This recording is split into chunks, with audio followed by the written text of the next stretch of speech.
A recent decision by a federal judge has left many immigrant families in uncertainty. This decision struck down the Biden administration's parole-in-place policy, which had offered protection from deportation and work authorization to undocumented people who have been in the U.S. for over 10 years and are married to U.S. citizens.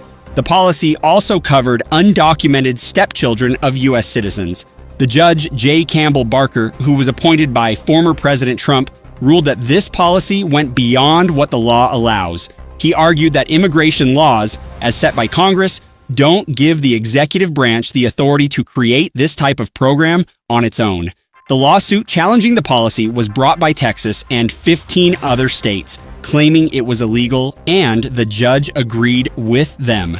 For the 750,000 to 800,000 people who had been counting on this policy, it's a devastating setback. Many of these families had hoped that parole in place could be a stepping stone toward legal residency or even citizenship, and now they face the risk of deportation again. They'll lose the work authorization that came with the policy too, which could disrupt jobs and financial stability.